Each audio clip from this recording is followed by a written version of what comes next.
જાપાનમાં ભારે વરસાદ બાદ પૂર અને ભૂસ્ખલન, અનેક લોકોનું સ્થળાંતરણ, વડાપ્રધાને કરી અપીલ। જાપાનમાં ભારે વરસાદ બાદ આવેલા પૂરના કારણે લોકોની મુશ્કેલી વધી છે।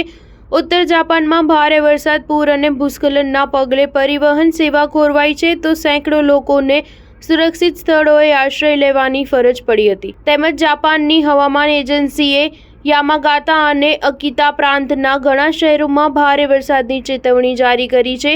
અગ્નિ અને આપત્તિ વ્યવસ્થાપન એજન્સીના જણાવ્યા અનુસાર અકીતા પ્રાંતના યુઝાવા શહેરમાં એક વ્યક્તિ ભૂસ્ખલનને કારણે ગુમ થઈ ગયો હતો, તેમજ યુઝાવા એટલું પૂરગ્રસ્ત હતું કે ત્યાં બચાવ કર્મીઓએ બોટની મદદથી પૂરગ્રસ્ત વિસ્તારમાંથી 11 પ્રભાવિત લોકોને સુરક્ષિત રીતે બહાર કાઢ્યા છે। પૂરથી પ્રભાવિત યામાગાતા પ્રાંતમાં ગુરુવારે 1 કલાકમાં 10 સેન્ટીમીટરથી વધુ વરસાદ પડ્યો હતો, જેના પગલે આ ક્ષેત્રના હજારો લોકોને ઊંચા અને સુરક્ષિત સ્થળે આશ્રય લેવાની સલાહ આપી। વડાપ્રધાન કિશિદાએ અસરગ્રસ્ત વિસ્તારોમાં લોકોને હવામાનની માહિતીનું સતત નિરીક્ષણ કરવા અને સુરક્ષાને પ્રાથમિકતા આપવા અપીલ કરી છે। તેમજ યામાગાતા શિન્કનસેન બુલેટ ટ્રેન સેવાઓ ગુરુવારે આંશિક રીતે સ્થગિત કરવામાં આવી હતી। એજન્સીએ શુક્રવાર સાંજ સુધીમાં આ વિસ્તારમાં લગભગ 20 સેન્ટીમીટર વધુ વરસાદની આગાહી કરી હતી અને લોકોને સતર્ક રહેવાનો આગ્રહ કર્યો હતો। સ્ટાર ન્યૂઝ 7 હંમેશા સચ્ચાઈની સાથે।